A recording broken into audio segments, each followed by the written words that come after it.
Hi, and welcome to this week's From the Vault episode from the Magdalen House podcast. The Magdalen House is a recovery community for alcoholic women, known affectionately by many as Maggies.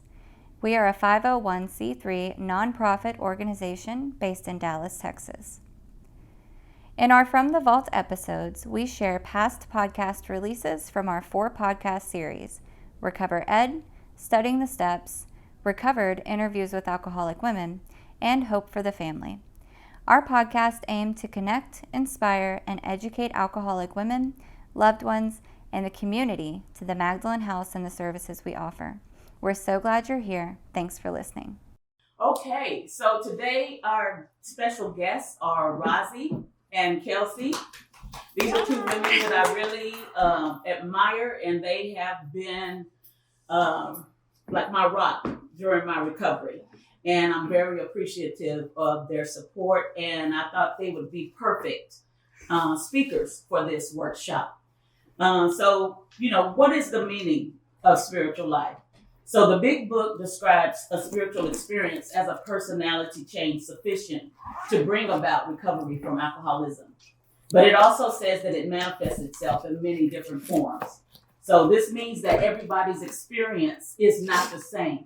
And that's why we always tell you, as far as when you believing in a power that's greater than yourself, you don't have to emulate anyone else's higher power or anything like that. It is your personal experience. So our spiritual life is most easily understood as our inner life. That means our thoughts, our feelings, emotions, and motivations. And as the outward actions we take to improve, expand, neglect, or worsen our inner life. So an example would be like, from time to time, I might have anxiety. So when I have anxiety, that's going to affect my happiness. It's going to affect my relationship. It's going to affect the work that I do. But what do I do when I have anxiety? So based on my spiritual life, if I'm actually practicing the principles, etc., I'm either going to pick up the spiritual tools, or I'm just going to sit there and try to fix everything myself and not rely on a power that's greater than me. So, but our spiritual or inner life is, it's hard for anyone else to know about our spiritual life, right? Because it comes from the inside. So as we discussed today, we're going to talk about perfecting and enlarging your spiritual life, because the big book tells us that if an alcoholic failed to perfect and enlarge his spiritual life through work and self-sacrifice for others, he could not survive the certain trials and low spots ahead. And one thing to keep in mind, and this was like, for me, I guess I was either never in acceptance of it or couldn't imagine me doing this, but this is a lifetime. We do this for a lifetime. It's not that we get through the steps and be like, okay, I've arrived. I don't have to do anything else. No. And that's why we live in 10, 11, and 12, because those are our spiritual growth steps. We will continue to grow as we practice those. So now I'm going to hand it over to Kelsey. And Kelsey's going to read from Bill's story on page 14 to the top of 15. Thank you, Kelsey. Hey everybody, Kelsey Alcoholic. Hey, Kelsey. My sobriety date is October 31st of 2016, and I'm really grateful for that. And so I love this reading, and it starts on page 14. And it says, my friend had emphasized the absolute necessity of demonstrating these principles in all of my affairs. Particularly, it was imperative to work with others as he had worked with me. Faith without works was dead, he said, and how appallingly true for the alcoholic. For if an alcoholic... I can't hear. Can you all? Whoop. Okay. We can't hear you. You're muted. Let me try. Can you guys hear me now? Oh, hold on. Can I read that one? You can't hear? Why come they can't hear? Because the sound... Patrice, we can hear on yours really well. But Okay. the computer that's in front, we can't hear. Gotcha. Okay. So Kelsey, speak now, see if they can hear. Y'all hear me now? Just nod or shake your head, yeah? Okay. Okay, perfect. So we'll start over then. We can cut all that out of the recording. Okay. Hey everybody, I'm Kelsey, alcoholic. Kelsey. My sobriety date is October 31st of 2016. So on page 14 in Bill's story, it says, my friend had emphasized the absolute necessity of demonstrating these principles in all of my affairs. Particularly, it was imperative to work with others as he had worked with me. Faith without works was dead, he said, and how appallingly true for the alcoholic. For if an alcoholic failed to perfect and enlarge his spiritual life through work and self-sacrifice for others, he could not survive the certain trials and low spots ahead. If he did not work, he would surely drink again, and if he drank, he would surely die. Then faith would be dead indeed. With us, it is just like that. And so I love that. Bill had this really like kind of overwhelming spiritual experience. Bill had, we were talking about this the other day about, why in the back of the book, the appendix, the spiritual experience was added, because Bill had this overwhelming experience with God earlier up on page 14. And I think I was supposed to read this, but I didn't. But he says, God comes to most men gradually, but his impact on me was sudden and profound. And I love that Bill had that experience because it perpetuated this entire program that we have today. But for most of us, God comes to us slowly, and that's kind of been my experience. But my experience, like once I had a spiritual awakening as the result of working these steps, I had to continue to perfect and enlarge my spiritual life. And so I had to continue to work and live in these steps daily and working with other people, self-sacrifice for others. That doesn't mean that I just get to do this when I feel like it. That doesn't mean that I just get to do it one night a week. Another part in the book talks about the spiritual life is not a theory. We have to live it. And I really, really love that, Bill had this experience and that the whole chain of events that happened with Ebby going to Bill and then Bill going to Dr. Bob and then Bill and Dr. Bob going to AA number 3 and then just this entire program and fellowship that's grown up about it as the result of Bill having this sudden and profound spiritual experience and then continuing to enlarge on that. And so, Rosie. All right. Thank you so much, Kelsey. I'm Rosie, and I'm powerless over alcohol. Hi, Rosie. I want to start on page 567 in the back of the book.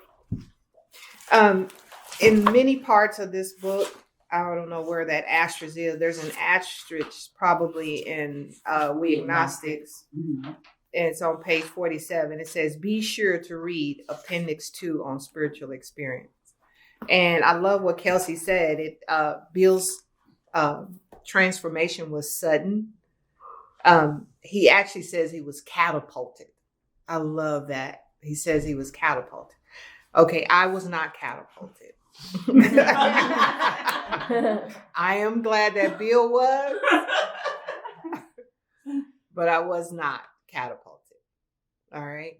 So anyway, let's read spiritual experience. So the terms spiritual experience and spiritual awakening are used many times in this book, which upon careful reading shows that the personality change sufficient to bring about recovery from alcoholism has manifested itself among us in many different forms. So that's really important. Yet it is true that our first printing gave many readers the impression that these personality changes or religious experiences must be in the nature of sudden and spectacular upheavals. Happily for everyone, this conclusion is erroneous, false. In the first few chapters, a number of sudden revolutionary changes are described. So there was Dr. Zhang's, what was it, the American businessman? Didn't he have something sudden too? Yeah. I think he got knocked out of the bed or something. Yeah. Was that no? I don't know who that was. Or the That- bright light or something. the room lit up, right? Yeah. Though it was not our intention to create such an impression, many alcoholics have nevertheless concluded that in order to recover, they must acquire an immediate and overwhelming God consciousness, followed at once by a vast change in feeling and outlook. I have to comment on that because that reminds me of don't give up 5 minutes before the miracle happens. Because what I'm doing is I'm going to believe you that will happen for me for a certain amount of time. Like I'm setting myself up. Like I'm saying, well, if I don't feel better, pretty quickly here, I might not, go through with this AA thing, kind of. Among our rapidly growing membership of thousands of alcoholics, such transformations, though frequent, are by no means the rule. Most of our experiences are what the psychologist William James calls the educational variety. I love that. Because they develop slowly over a period of time. Quite often, friends of the newcomer are aware of the difference long before he himself is. He finally realizes that he has undergone a profound alteration in his reaction to life, that such a change could hardly have been brought about by himself alone. What often takes place in a few months could seldom have been accomplished by years of self-discipline. I love that part. With few exceptions, our members find that they have tapped an unsuspected inner resource. I love that it's inward, it's inner, inside, which they presently identify with their own conception of a power greater than themselves. Most of us think that this awareness of a power greater than ourselves is the essence of spiritual experience. Our more religious members call it God consciousness. Most empathetically, we wish to say that any alcoholic, here's a promise, capable of honestly facing his problems in the light of our experience can recover. Provided, here's the work, he does not close his mind to all spiritual concepts. He can only be defeated by an attitude of intolerance or belligerent denial. We find that no one need have difficulty with the spirituality of the program. Willingness, honesty, and open-mindedness are the essentials of recovery, but these are indispensable. I love this quote. There is a principle which is a bar against all information, which is proof against all arguments, and which cannot fail to keep a man in everlasting ignorance. That principle is contempt prior to investigation. Herbert Spencer. Thanks. Is that it? Yeah. Okay. So, the experience that I kind of want to share with the spiritual experience, like I said, like I didn't have a white light experience. My sobriety has been this continuous series of surrenders. Usually what happens is I get willing. Well, usually I get in pain. I get willing. I do the work. I get free. And then my ego rebuilds itself and I get in pain. I get willing. I do the work and I get free. And that's how my recovery has ebbed and flowed. But every time I get free, I look at it as having like a new little spiritual experience. And so that's kind of what they're talking about in this reading of, it comes to us gradually, right?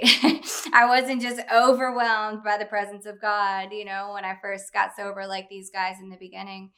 And the other part too is that he can only be defeated by an attitude of intolerance or belligerent denial. And so that was my experience. This is not my first time in the program.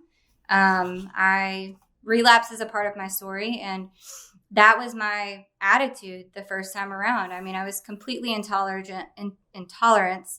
and in belligerent denial, and I wasn't willing to take any action or be open-minded, willing, or honest about anything. And so, my experience has shown me that willingness, that honesty, and that open-mindedness are the key aspects on what my sobriety was built on, what my recovery thrives on, and what my spiritual experience is dependent upon.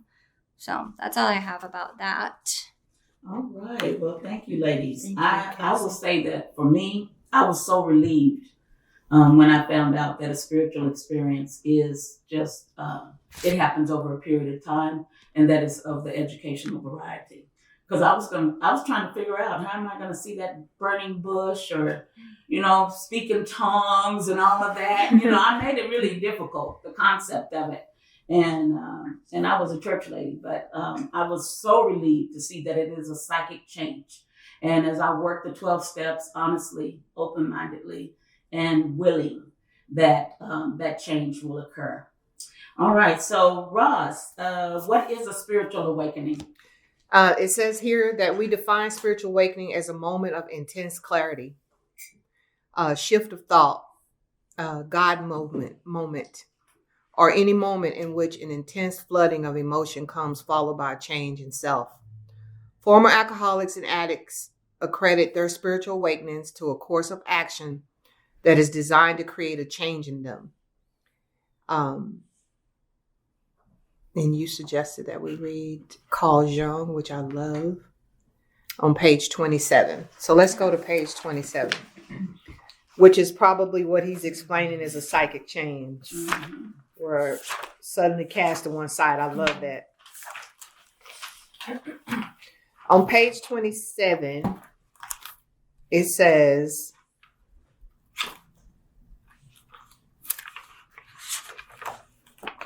You can start from the doctor said. okay. And then go in. Yeah. All right. The doctor said, "You have the mind of a chronic alcoholic. I have never seen one single case recover where that state of mind existed to the extent that it does in you."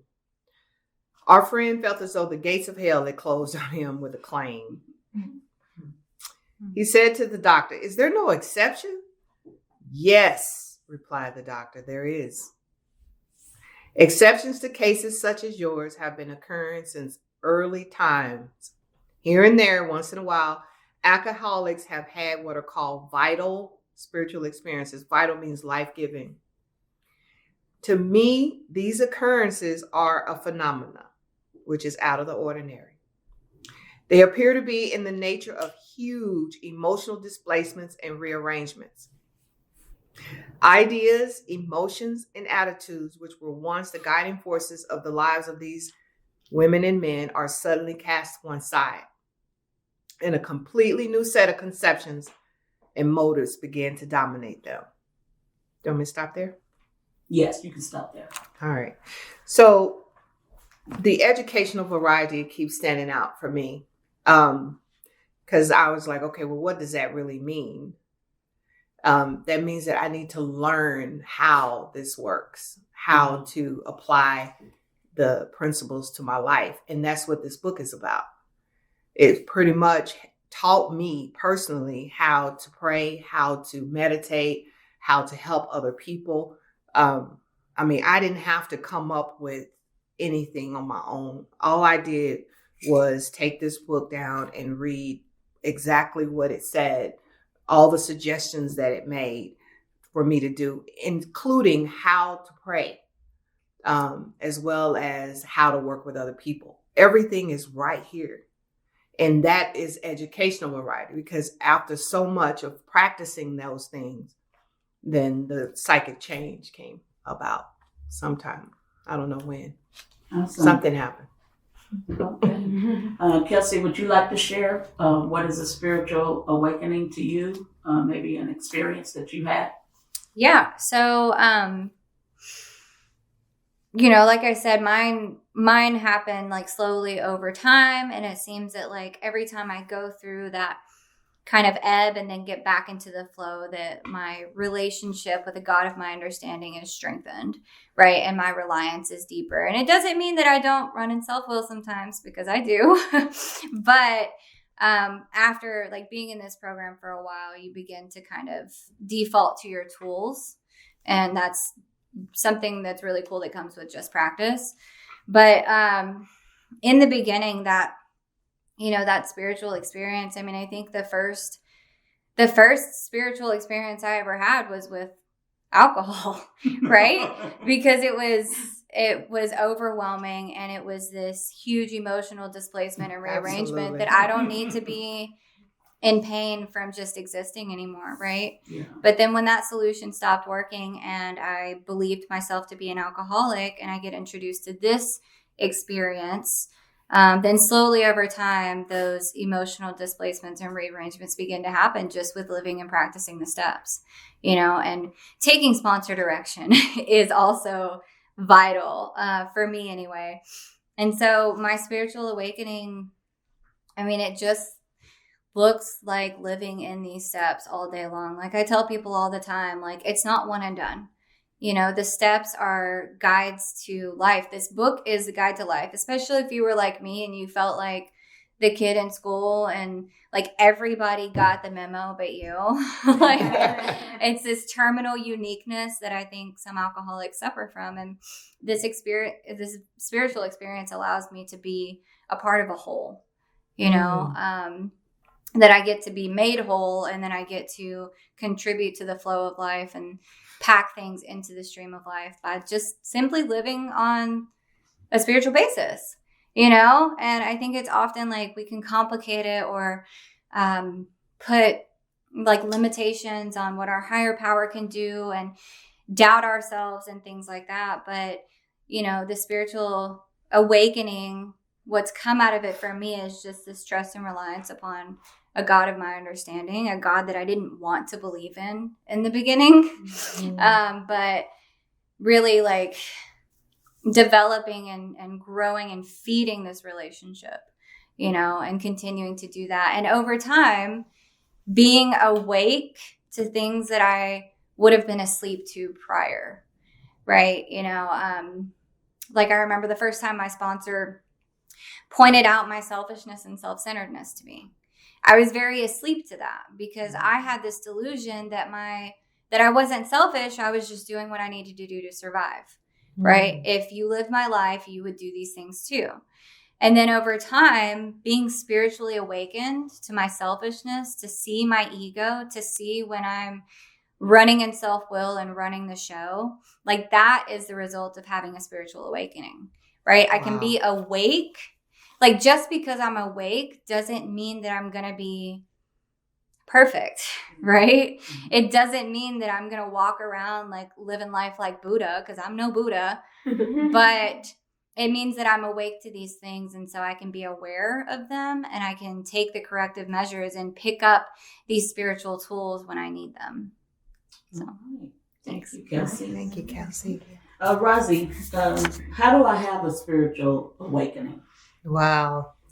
One of the hardest things that I have is trying to explain to a sponsee or to someone else, like what happened. Yeah. You really have to have your own experiences. Like you really have to apply the steps to your life and do, a lot of the things that the book suggests and all of that in order to experience, what we're actually talking about here. Because I can't tell you, how to have a spiritual awakening. Not necessarily. I can tell you somewhat of what happened to me, because even to this day, I still don't, quite understand like the, how God does it or how this program works. How my higher power, when I went from, having no way to control my desire for drinking to, finding it easy to, serve my family drinks at holidays, and my family travel with their liquor. So when we're going somewhere, they have this big thing of liquor. You put that in your car and you take them with you, and that used to really piss me off because I couldn't drink, And today that doesn't have anything to do with me. I mean, it's just totally different. I don't remember how long I was sober when, my sister said, let's go to Colorado. And, I didn't realize what I was committing to. And, the pot is free or whatever, legal. And so they partied the whole time. I was there. And if I had known they were going to do that, I probably wouldn't have gone. But then if I thought about it, I'm really glad I didn't know, because I would have missed the opportunity to be with them on this trip. And that's kind of how this awakening, started to happen in me. That step 2 is really, to me, what this is all about. That I believe that God is going to give me a sane thought around something that controlled me most of my life, which is alcohol. And, and in return, I get to connect with other people and be a witness and, to life, that's real. Like, this really works, And I think that's what this is about. But in order to have a spiritual awakening, you're going to have to work the steps, ladies. You're going to have to do, just do a lot of what this book suggests. And I mean, I went line by line, literally, God remove my fear and direct my attention on who you would have me be. I mean, I would do that all day long. That was like a go-to. Just a lot of those different prayers, all the different things that it tells you to do, do the inventory at night, upon awakening, working with other people, all those things I think contributes to a spiritual awakening. So I hope that helped. Thank you, Rosie. Thank you. Kelsey, do you have anything you'd like to share about when you're with the sponsee and they're asking, how do I have a spiritual awakening? I mean, basically what Rosie said, like, work the steps, and I think that really, it starts with desperation from kind of your step 1 experience, and I do want to say, like, you don't have to know that you're having a step 1 experience while you're having it, right? Because I didn't know. I couldn't identify my step 1 experience until months later when I was working with my sponsor and she was explaining step 1 to me. And that was kind of my first, I guess, sustainable surrender, when I didn't take it back. When I admitted, I fully conceded to my innermost self that I was an alcoholic, and I was willing to lay aside my little plans and designs, and build something from there and be willing to take direction. And so really it's just about working the steps, like, I'm the kind of girl that I like to complicate things. I studied religious ethics in college, and I had all of these ideas and theories about, like, all the major world religions and all of this stuff. But when it came to my own relationship with God, I was very agnostic, and really what that boiled down to is just unwillingness and fear, fear of not being in control. And so thankfully, like, through the tools provided in the steps, I was able to work through that, Yes. And so, like, all of that can be resolved and worked through by just applying the steps in your life. And 2, like, I have never met, and I've been around for about 5 years now, I've never met a single person in this program who worked all 12 steps to the best of their ability, as honestly as possible, with no reservations, who did not have a spiritual experience. And yeah, we relapse. But every time that I've talked to someone who's relapsed after working all of the steps and having an experience, is that they stopped doing the things that were keeping them free, And I love what Lisa said. It's step 11 is the first to go, and that's when, like, I feel myself kind of slipping back into self-will. Step 11 is the first to go, and so if I continue, like, all throughout this book, there's action and promises. If you take the action, you get the promises. But as well, if you stop taking the action, you'll stop getting the promises as well. And it's kind of insanely selfish to think that I can stop doing this and still keep the freedom that I have as a result of doing this. So you have a spiritual awakening by working the steps and living by spiritual principles and continuing to do so. All right. Thank you, ladies. Can you guys mute, Rosie? Can you guys mute when I'm talking, and then I'll mute when you guys are talking, because they said there's an echo. Okay. So when I'm done, I'll mute, and then you guys unmute when you talk. Okay. Yes, ma'am. All right. Thank you very much. So, like, for me, I just wanted to share that one of the first things that I had to do was to have this attitude of I don't know, because I think I know everything, and you can't tell me anything because I know it all, and because I had been in and out of this program for so long, I had to have an attitude of I don't know. And that's why I really like the set aside prayer. It's been around for years, right? But I never said it. I never said it until this time. I would just pray that throughout the day because I needed to have a new experience. And then, of course, when I saw in the spiritual experience where it talks about the honesty and the open-mindedness and the willingness, again, seen it for years, but never really knew what that meant. So I just started praying for an attitude of honesty, open-mindedness, and willingness. And as Kelsey said, if we try to be honest and open-minded and willing to the best of our ability as much as we can, you can't help but to have a spiritual experience. That's definitely going to be a personality change. And I can say that is my experience with that. All right. So, Kelsey, if I don't believe, but I'm willing to believe, how do I get started? So, that was my experience, right? And like I said, I'd been in the program, I'd gone through treatment, been in the program, and by in the program, I mean like I was forced to go to meetings because of probation requirements, and I had a sponsor in name only, and I wasn't honestly or thoroughly doing any of this. And so because alcohol is a great persuader, my second time around, I love what the book describes it as being beaten into a state of reasonableness by our experience, right? And so coming off of that experience and getting into this work, I had a lot of prejudices against God. Like the book perfectly describes it on page 45, where it says, to others, the word God brought up a particular idea of him with which someone had tried to impress them during childhood. And perhaps we rejected this particular conception because it seemed inadequate. And with that rejection, we imagined we had abandoned the God idea entirely. We were bothered with the thought that faith and dependence upon a power beyond ourselves was somewhat weak, even cowardly.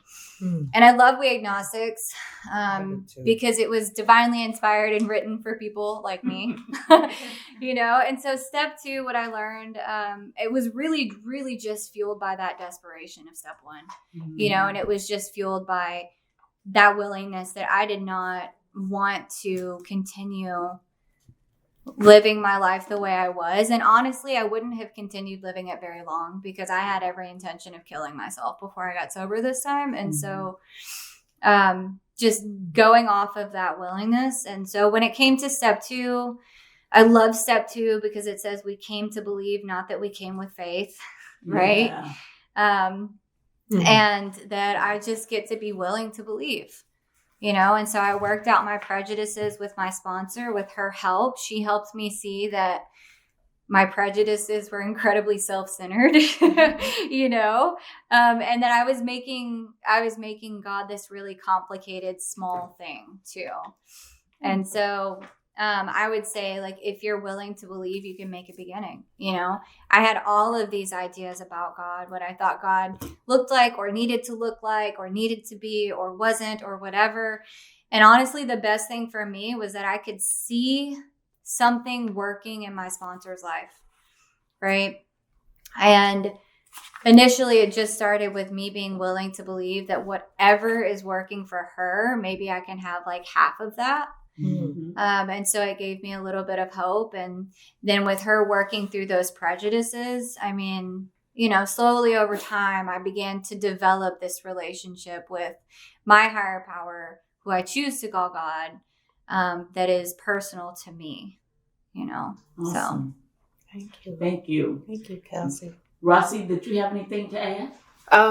She said pretty much all of it. I think it is important that I believe, for me, I'll speak for myself. I think it was important that I believe that I wasn't God or a higher power, because that's kind of where the change started.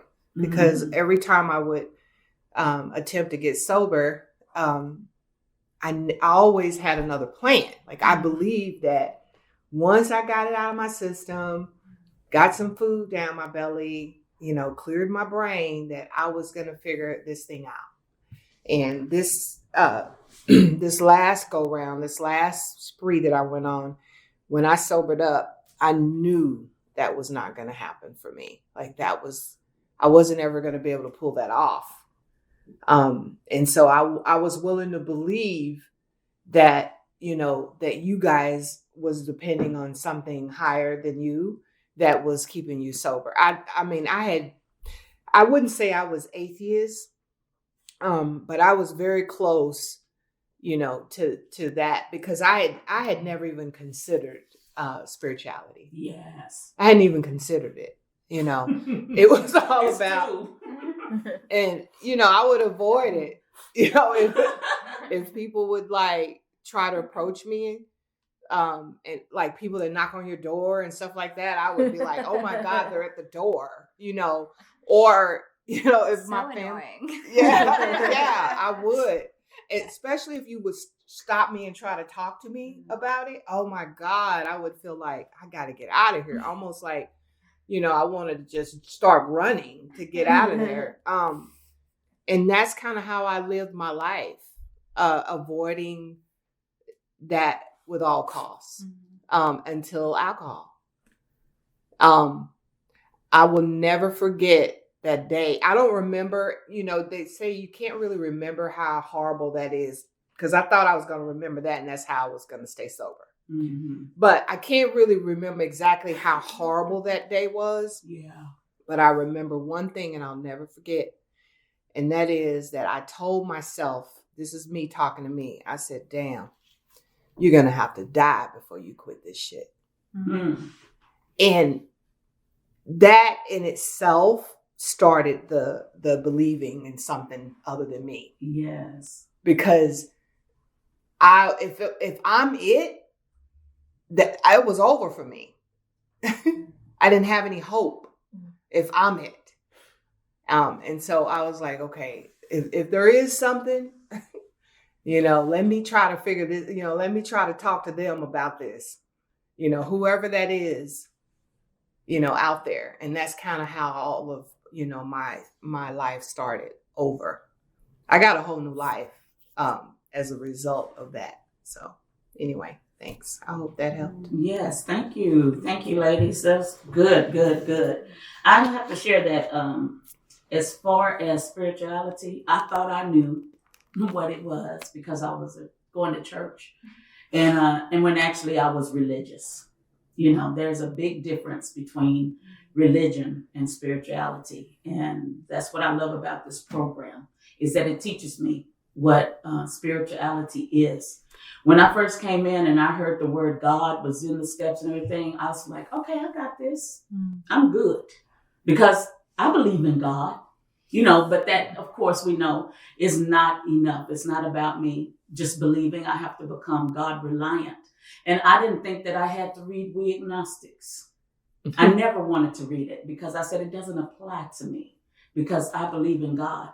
But the truth of the matter is that agnostic means without knowledge through experience. So I didn't have a spiritual awakening. So that makes me agnostic. I might believe that there is a power greater than myself, but I didn't trust that power to guide me in my life and control my life, etc. So thank you, ladies, for sharing that. That was great. So Rosie, how do I enlarge my spiritual life? All right. Do you want me? I'm going to read this. Do I read this? You can read that, or you can just share. That just was some suggestions, just to get you guys going. So I'm a rebel. Okay. It's horrible. And always have been. My mom, you got to hear my mom. She'll tell you. She's like, you gave me hell when you were little. And I have these great kids. She's like, I just can't believe it. How did you get these kids? You gave me hell. So when I sobered up, within the first 4 or 5 days or whatever, my mind, like I said, would clear out, and then I would just take off, right? Mm-hmm. But this time it was telling me stuff, but I was like, I was like, Every time it would tell me to do something, my brain was like, I'm not doing it. And honestly, I stood in the mirror in Maggie's and told myself to shut up. Shut up! Because my brain was telling me all this crazy stuff. Mm-hmm. And by that time, they had told me that my problem was in my mind. And so my spiritual life began to enlarge basically by not relying on my emotions and my thoughts. Yes. And I still don't trust my own thoughts to this day. And my emotions, I mean, I'm human. You know, I get pissed off. Of course. I go. But my reaction is different. Like, I will pause. I won't even, especially if anger is coming, I will get so quiet.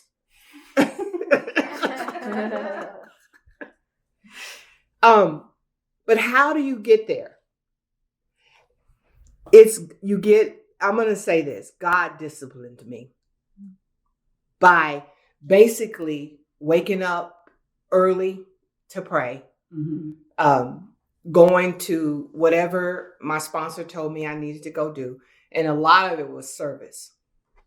I mean, I would come in Maggie's and just clean the bathrooms and wipe the shelves and, and for a long time, until I was disciplined, right? Mm-hmm. So what I'm thinking and what I'm feeling takes a backseat to what I'm doing. That's how you enlarge your spiritual life, because as human beings, like I said, I'm a rebel. Mm-hmm. That's who I am, not as a human. But when I'm not, that's my higher power.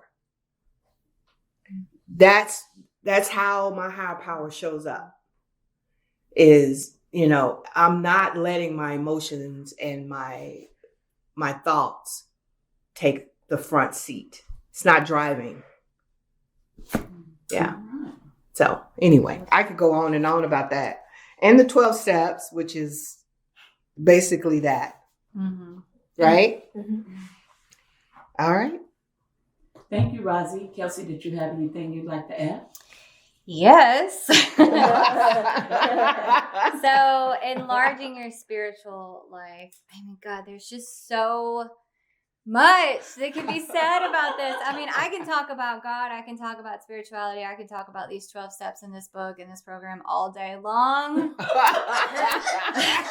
Which is it's so drastically different from when I first came in, because, I was willing, and I followed my sponsor around like a puppy dog because I didn't want to do anything stupid or mess anything up.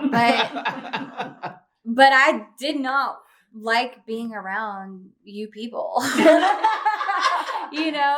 I was the kind of I would sit in the back and just be real quiet by myself in meetings, or be on my phone, and then the meeting would start, and then I'd leave as soon as it was over. And so one thing, when I got, I don't know, I was probably 2 or 3 years sober. And at that point I had been disciplined in the, in the steps and the spiritual action that we take through this program with, I was sponsoring other women. I was carrying the message. I was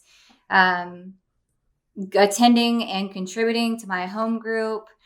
I was being a good member of this program from what I knew. And it's so different from where I was before, because at that point I was like, yes, I love this. This is great. This is a way of life, and it's so awesome. But then I got to a point where You know, I've had moments, like times in my recovery where I'm very diligent in like steps 10, 11, and 12. Mm-hmm. And I feel the spiritual benefits of that. You know, I feel more connected. I'm in the promises, you know, I react in alignment with the promises of like being alone at perfect peace and ease, not being in fear so much. I react sanely and normally. You know, I can respond sanely to situations that used to baffle me, and I get this intuition and things like that. But I've also had times where I'm not practicing 10 and 11, you know, and I think like I call it sponsoring myself. Yeah. Where I can work out like a 10 step in my head, and I think I don't need to call my sponsor.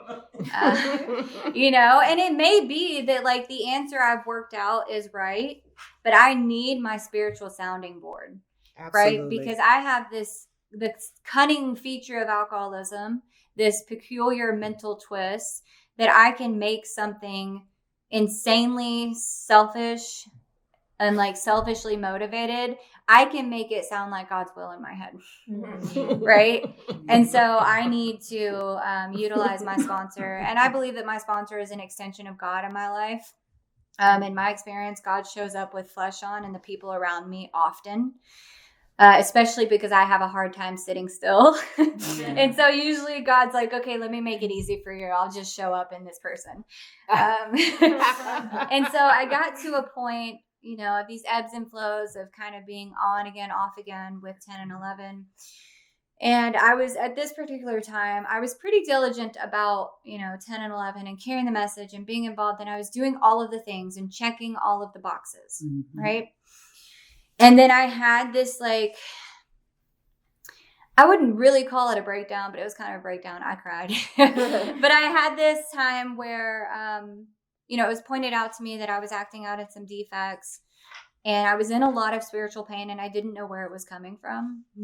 And so I called my sponsor, and I'm like, I don't know what I'm doing wrong. Like, I'm doing all the things. Like, I'm showing up. I'm saying yes. I'm doing all of the things that I'm supposed to be doing and everything that's asked of me. And I just don't understand. And she was like, well, you've perfected your spiritual life. Now enlarge it. Yeah. And I didn't really know what she meant by it. But I'm a perfectionist. And so once I looked at it in that sense, it makes sense. So I'm the kind of perfectionist that if something, like if I feel like I'm not going to do something right, I won't do it. And so when I start setting those expectations on what a 10-step needs to look like, how my nightlies and morning meditation needs to look like, and what kind of sponsor I need to be, then I start slowly like losing passion for it, you know? And so the other thing I learned in that lesson is that, like, for me, my sponsor asked me early on, like maybe like a year and a half in, because I would call her and I would be like, hey, I don't know what's going on, but I feel really disconnected today. And like, that's the only thing I knew. And so she would ask me questions like, well, are you resentful at anybody? Like, are you being selfish? Have you gotten out of yourself today? Like, what do your thoughts look like? And all of this stuff. And then eventually she would help me figure out that it was because I was in self-reliance and not God-reliance. And that's why I felt disconnected, or I was sitting in resentment or something like that. But it took me a while to identify those things. Because sometimes I can get real delusional. And so enlarging my spiritual life for me looks like not just checking the boxes, right? Because I can have a check the boxes recovery all day long, and that might keep me sober for a while. Yeah.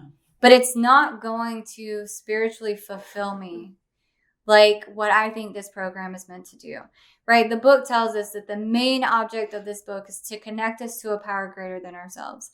And then it tells us that our primary purpose is to fit ourselves to be of maximum service to God and the people around us. And so if things are ever changing, then I'm going to have to continue to grow. I'm going to have to continue to seek. And so, my sponsor asked me, one of those times I called her and told her I felt disconnected. And she was like, well, I want you to think about how you experience God.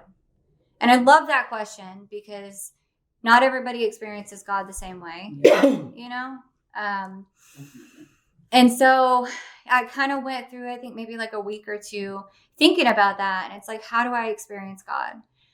And what I realized is like I experienced God by being around people like me, you know, whether it's in my home group, being of service, or just connecting with people, or especially sitting knee to knee with another alcoholic woman, right? But mainly, like, I experienced God in the rooms of my 12-step fellowship.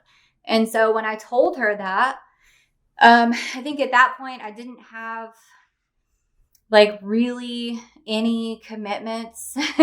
And so when I told her that, she's like, okay, well, how can you feed that experience?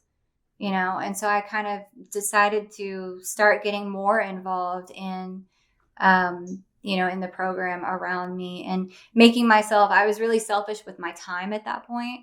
And so it's like, I would have one sponsee and taking her through the work. And I'm like, oh God, I can't take on another one. That would just be too much, you know? And so I would say no to people when they would ask me, even though I knew I was being selfish. Yeah. And so I stopped doing that. And the cool thing about God reliance is that God provides what we need if we keep close and perform the work well. Absolutely. So that's all I got for that. Thank awesome. you. Thank you, Kelsey. Kelsey. This is so good. So, Kelsey, you mentioned about your sponsor asking you, are you perfecting your spiritual life? So tell us a little bit about that. The perfecting. Yeah, so the perfecting just looked a lot like, well, for me, it was a little neurotic. So it looked like counting my 10 steps. Like, how many 10 steps do I do in a week? How many should I be doing in a week? And am I doing it in the right order? Am I watching? Am I praying? Am I talking to someone? Do I owe an amends? And then do I get out, like, how do I get out of myself? And so I was very neurotic about that. And then step 11, I was incredibly perfectionist again, of like, it's got to be very, very rigid. Like, my sponsor had me start reading On Awakening when I was on my 4th step, and I continued to do so. And then I started doing nightlies when we got there, and I was very controlling, I guess. Like, if I didn't do it a certain way, I thought I was going to die. Right. Yeah. And so that worked for a while. But the thing about the way that my relationship with God goes is that it grows, and it has to grow. Right. I have this little saying that I love that was kind of my theme of 2020, grow or die, you know, and it sounds a little harsh, but that's the point that I was at in the beginning of 2020, you know, where I had another kind of surrender moment. And so that kind of became my mantra for the rest of the year is grow or die. And what that looks like is feeding my spiritual life or resting on my laurels and running in self-will. And I'm close enough to my step 1 truth to know that that second option is going to kill me. Right. But perfecting it really just looks like living in steps 10, 11, and 12, but also giving myself grace. You know, being open-minded to make mistakes because I'm going to make mistakes. I'm human. Yeah. Like, it's going to be messy, and it's like, I'm going to mess up, and things are not going to go my way, and not everybody's going to like me. And the beautiful thing about that is that God's in those moments too, you know? Thanks. Thank you. This is so good. So awesome. Rosie, do you have anything to share on enlarging and perfecting your spiritual life? I think for me, I think just actually balancing out. I remember I didn't work for 3 months. So I'm an extreme, right? I've sobered up. I'm scared to go to work because I'm scared that I'm a workaholic. I'm in sales, and I'm thinking if I get a job, you know, my recovery is going to get a back seat. Yeah. So I wouldn't work. And for 3 months, believe it or not, all I did was recovery. And that was, you know, all me, what I can do. Like, yes. I had to trust God. So my sponsor said, you got to get a job. She said, you got to get a job. And I was like, I mean, I remember her telling me that, and I was so like, oh my God, you know, I got to get a job. Yeah, you got to get a job. I am a single parent, you know, you got responsibilities, you know, you just can't do, you know, make this, you know, this is all you do. It says in the book that many of us don't make this a vocation, you know, but in our spare time, we give this. So my point in perfecting that is how to balance those two things. Because I'm going to tell you the truth. My recovery's first. Yeah. I do have a job, somewhat of a job.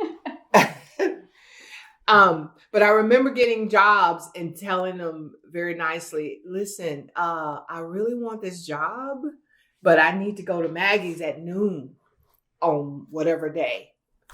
And I would pray. I wasn't like saying I'm not going to take this job if you don't do it. But I would ask every job I've had, you know, is it okay if this is a big part of my life? And I think that's kind of how you perfect, because as a usefulness is really important, right? It's not just about me, you know, getting sober or staying sober. It's about me getting sober or whatever, and then helping the next person and taking care of my family and, you know, looking out for my parents and, you know, all of those things as a balance with God's help. Mm-hmm. Absolutely. I couldn't have done any of that without. I remember my first job, my second job was at a call center. And there was like 300 people in this call center. And it was real sketchy. I'm just going to say that. It was really sketchy. And so here I am, you know, now I'm a prayer warrior. I'm going to go ahead and tell you the truth. I'm praying every 5 minutes, right? So they give me this job and I'm sitting at that desk and I keep going to the bathroom praying. I keep going to the bathroom praying.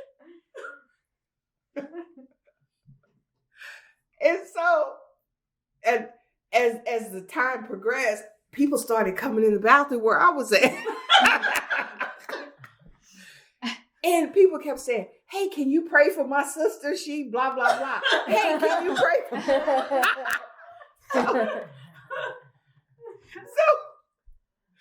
So my point is that I started to realize I can go anywhere. Hold on a minute. God's got this. I can get a job. I can go anywhere.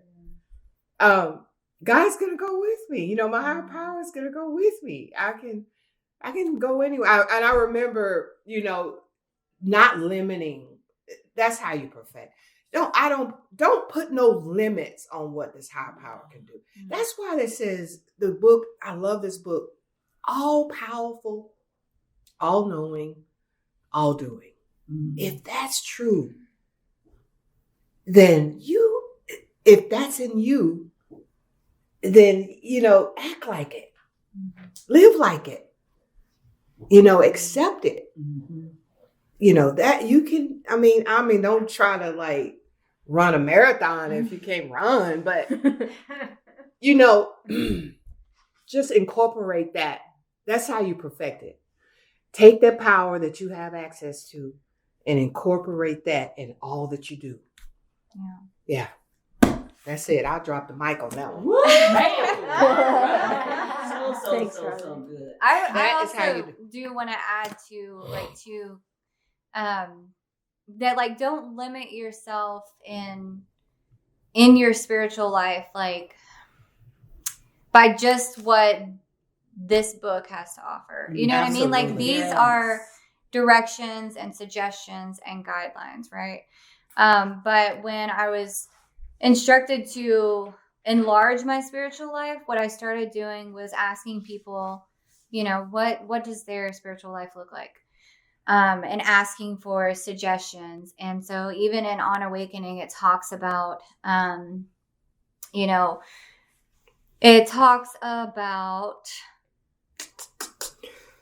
we may select and memorize a few set prayers which emphasize the principles we have discussing. There are many helpful books also.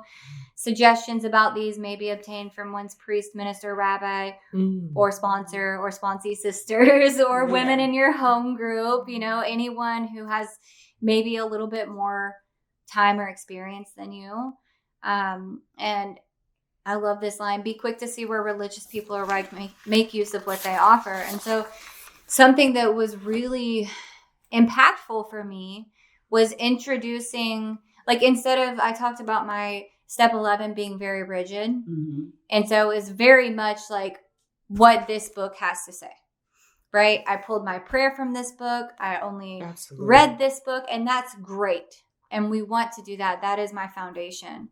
But I've also found it helpful to add to that, and so I started asking for suggestions on like spiritual books to read and things like that. And what I've learned is some really helpful techniques to help me stay awakened, and I've been able to introduce like new methods of meditation. And what I love about the On Awakening reading is that it gives us prayer after prayer after prayer, but nowhere in here does it say this is how you meditate. Yes.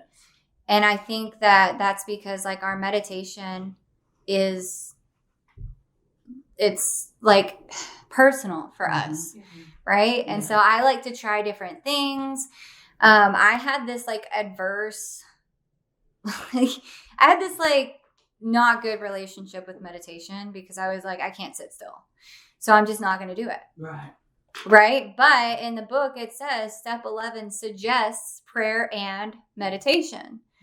And so what I learned in the beginning is that prayer is talking and meditation is listening. So basically what I was doing was like the equivalent of running up to somebody and saying, hey, what did you think about that Cowboys game yesterday? And then running away and not waiting for them to answer. That's what I was doing to God. And so it was really cool when I began to be open-minded about that because I felt like that internal pull that I needed to grow or die. And I was like, at that point, I was like, well, meditation's really the thing I'm not doing. And so I started doing it, and I started really small with just setting a timer for a minute, and every now and then I would do guided meditations to help me focus. Cause I really am a girl that cannot sit still. Like I'm always bouncing my leg, or I'm moving my hands, or I'm twirling my hair. Y'all know me. I twirl my hair constantly. I'm not oblivious to it, but like I'm always moving, and my mind is more active than I am physically. And so it can be really difficult to sit still, but it's grown into this like really cool just practice of doing it to now where like it's just my go-to in the morning. Like I wake up, I get my coffee, I read a daily email thing that gets sent to me by Richard Rohr that's really good. And then I write out my gratitude list, and then I set a timer. And sometimes I can do 7 minutes, and sometimes I'm back down to 3 minutes because it's just one of those days, But it's really, really cool to introduce that. And then, I utilize my time when I commute to work to listen to like those spiritual books on audiobook. And sometimes it's really cool because I'm like, wow, I never thought about that before, And so I think that's been a huge game changer to me. And that's part of the reason why we, encourage or ask our phase 3 participants to read these spiritual books, to help perfect and enlarge your spiritual life. Because your relationship with God is your own, but it also says on page 58 or 60 on the A, B's, and C's, no human power could have relieved our alcoholism, that God could and would if he were sought. But it's also not a one-time seeking, it's continuous. So that's all I wanted to add. Thank you. You're welcome. Thank you, Kelsey. Thank you so much. You're awesome. We have one last question, and then we will open it up for questions. And of course, if our guest speakers have anything they want to add further, that's great too. So, Rosie, what are some signs that I am slacking in my spiritual life? Like, what does that look like for you? And then when you see, maybe because you sponsor women, what are some of the first things you see that your sponsees do and their spiritual life declines? I think the biggest thing for me is like step 11 is not optional. Mm-hmm. You know, for some reason, I'm pretty desperate in step 1, 2, and 3.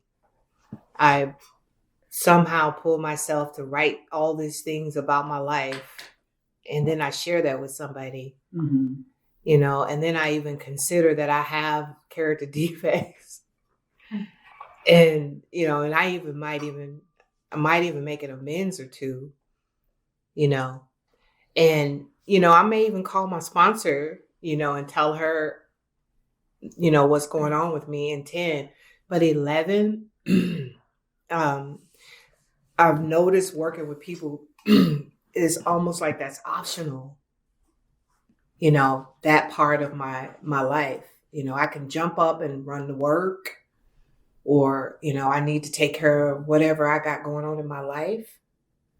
Now that I'm sober and I've got a little bit of strength and courage, I can just jump up and run around the day and do the things that I need to do and just skip, where I'm getting my strength from, Yeah. And I always, I didn't realize this, but that's where I get all my strength and courage from. So anybody that knows me or loves me or I'm in their life, the only reason why I'm there, I'm here and not drunk,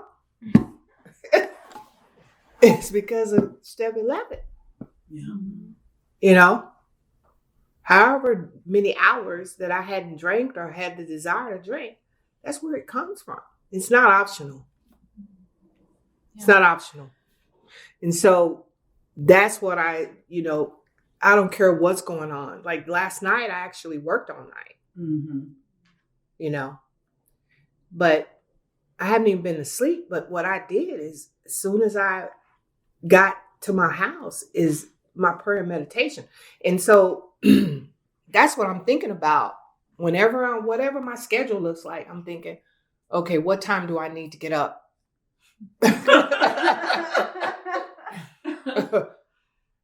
to be still and be quiet or whatever that looks like. And it doesn't have to look like exactly what the book is saying. It just says suggestions. If you're like me, I didn't know what to say. I didn't know what to say. Yeah.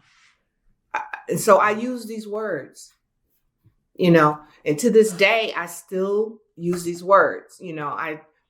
I read 82 to 88 every day. I say the third step prayer every day. And I sit still,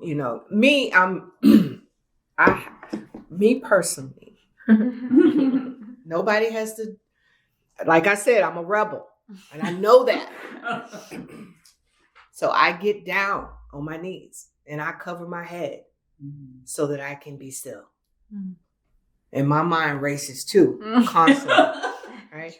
But God knows that. So it doesn't have anything to do with more so how I'm doing it as that I'm willing to stop everything I got going on every day and say, hey, I know you're the boss.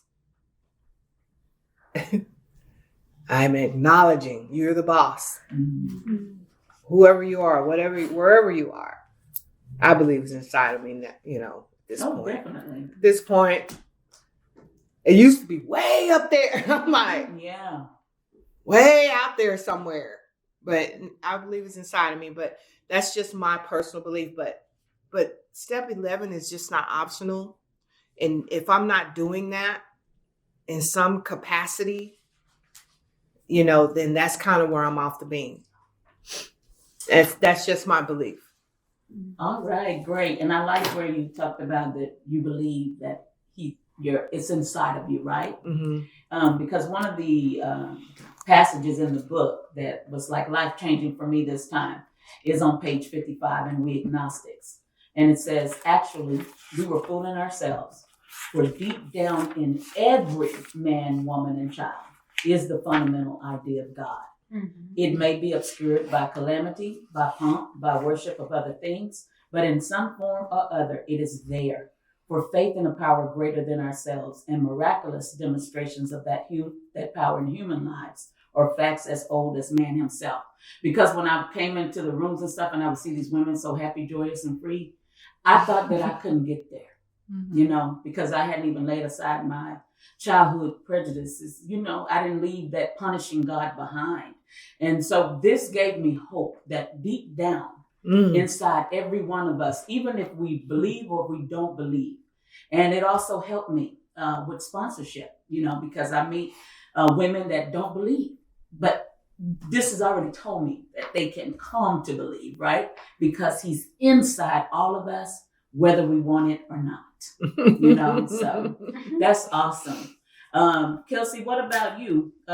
What are some signs that you're slacking in your spiritual life, or do you have an example how you overcame what you did to overcome something like that? Because sometimes, it happens. Okay, so, obvious signs that I'm slacking in my spiritual life, that I'm not doing 10, I'm not doing 11, and I'm not present for 12.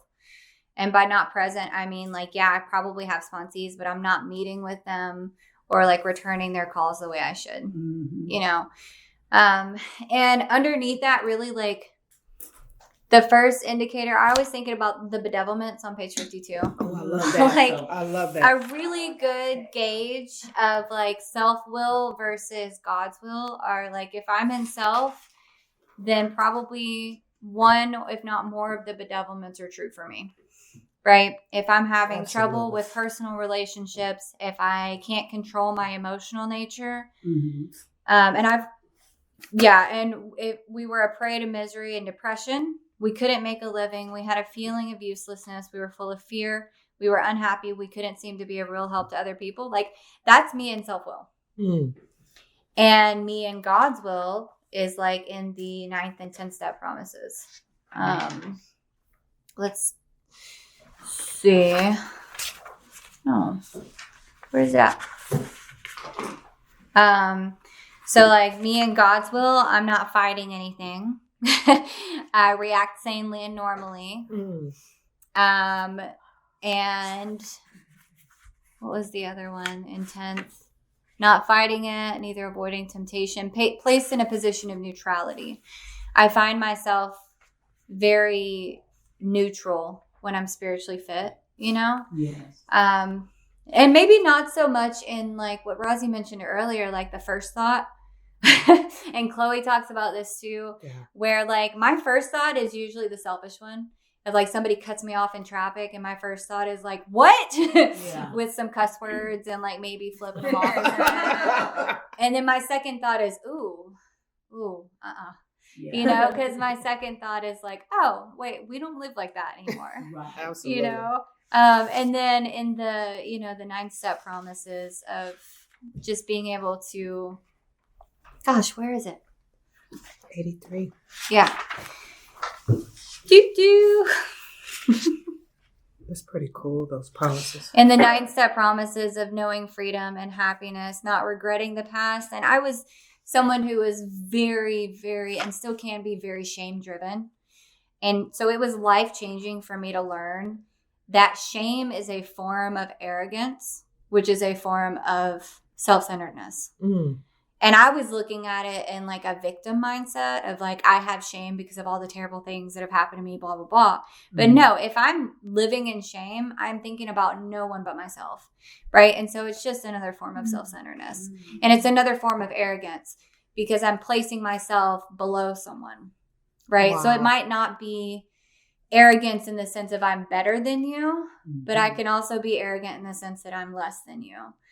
And so the other way that usually the first indicator that I'm slacking in my spiritual life is these little moments of intolerance. Yes. And they always start in my head because I'm really good about not vocalizing those things, because if I said it out loud, then you would know. Right. You would know that I'm not perfect, right? So I can tend to be really intolerant and impatient and judgmental of others in my head. And so when I start realizing that, then I'll start being like, oh, I'm being really intolerant today, and then I can take the action around it, like 10-stepping it and putting it on my nightly and asking God to help me with that and things like that. But I mean, the surefire way is to just like live the spiritual principles. It sounds so easy, but it doesn't have to be so complicated. Right. It doesn't. And if you're analytical like me, like I want to complicate everything. Yes, I want to know God's shoe size. When like it's irrelevant. It's irrelevant. All I need to know is that like I'm not God. Like Rosie said earlier, I'm not God, and it's been proven to me over and over again that something bigger than me is at work in my life and in the lives of the people around me. And so I just get to be, one of my favorite prayers lately is just asking God to demonstrate through me what he can do. Like use me. Don't make me useful. Use me. Yes. So I think that's all I have. Thanks, Kelsey. Right. Thank you. Loving this. Okay. Did you guys have anything else you wanted to add before I open it up for questions about anything? No, I want to hear the questions. Yeah, All let's do right. questions. Well, come on, guys. What questions or comments do you have?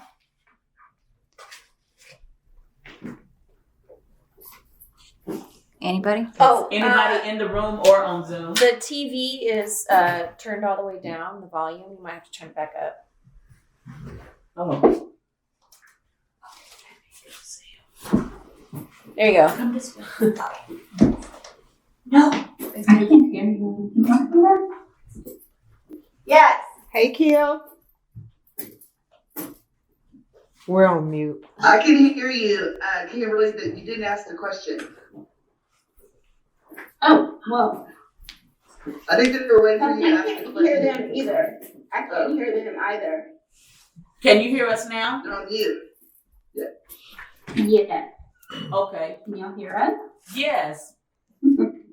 What question do you have, Kim? Awesome. Oh, well, first a comment. I'm so glad I was able to join today. This has been so helpful. There's so much wisdom.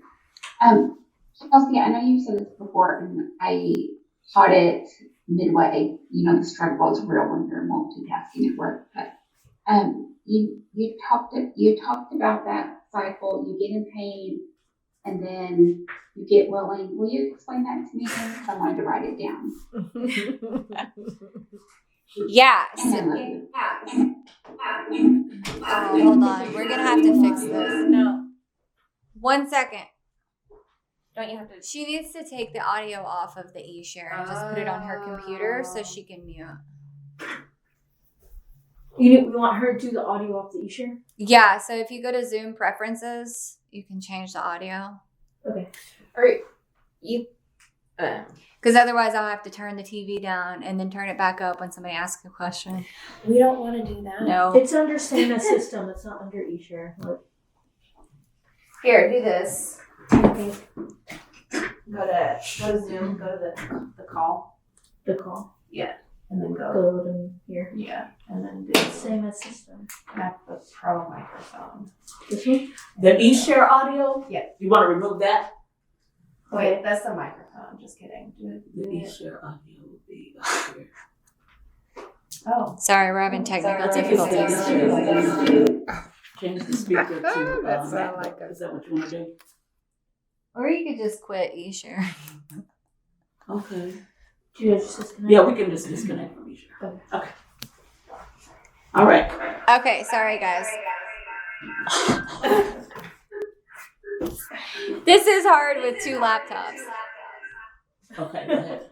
Okay, so thank you for your question, Kimberly, and it's so good to see you on. So basically the cycle usually looks like, I'm doing good, and then I rest on my laurels, or I feel like it's okay to start slacking in something. And so then I get in pain. And usually resting on my laurels too involves like some kind of selfishness or dishonesty or resentment or fear that I'm not talking about, right? So I'm not using my like 10 and 11 in that. And so I rest on my laurels. I get in pain, like spiritual pain, not physical pain, you know, but usually it's a spiritual pain that starts with a little kind of like this vague sense that I'm not being any too smart, to borrow a line from the Whiskey and Milkman. You know, like I vaguely sense that something's off. And so that snowballs into this spiritual pain where I'm like depressed and I want to isolate and I don't want to go to my home group, even though I love my home group and I love those people, you know, and I don't want to like come to work, right? Or I don't want to do whatever commitments I have lined up to do because I'm in pain and it's uncomfortable and I just want to sit in my self-pity, right? I want to be selfish. And so eventually that pain leads to becoming enough to get me willing. And so that always starts with either a prayer or a phone call to my sponsor and then a prayer. It used to be a phone call to my sponsor. And then the first thing she would ask me is, have you prayed about it? And so I've started like praying first and then calling her and saying like, hey, this is what I'm going through, or this is what I've been holding on to, or, you know, whatever. I used to say, oh my God, I just realized that. And she'd be like, did you really just realize it? Or have you been sitting on this for a minute? And I'm like, yeah, you're right. You know? And so I get willing, I get honest, I get willing, and I do the work around it. Whether that means like I need to write the inventory, which I love inventory. I didn't used to. I hated it in the beginning. And I was very offended after I wrote out this magnificent fourth step. Like 6 months later, I was sitting in this huge, several resentments at work. And my sponsor was like, I think you should write inventory. And I'm like, how dare you? I've already done that. And she's like, no, like you can always write more inventory. And I thought it was one and done, you know? So usually it looks like writing some sort of inventory so that I can see the truth. I think that pen to paper has just always been a really powerful tool for me. And so I write the inventory, I process it. And then from the inventory, I have like actionable items that I can take, you know, like I can get out of myself. If it's fear inventory, especially like what would God have me do and what would God have me be? You know, if it's resentment inventory, then I can see like my selfishness, my, self-centeredness and the fear and stuff from it, you know, and I can see the delusion around it. So I usually come out of that experience stronger and more connected to God because I've dealt with what was blocking me, you know? So, and then I can continue and hopefully learn from that one. So I hope that helps. Okay. Well, I'd like to thank our special guests. Thank you. Rosalind and Kelsey. I knew that this formula was going to be like magic. This has been a re-release from the Magdalen House podcast for our From the Vault series. We hope you've enjoyed this podcast. Tune in every Wednesday for a new release from one of our 4 series. To learn more about the Magdalen House and the services we offer, visit magdalenhouse.org or follow us on your favorite social media channels.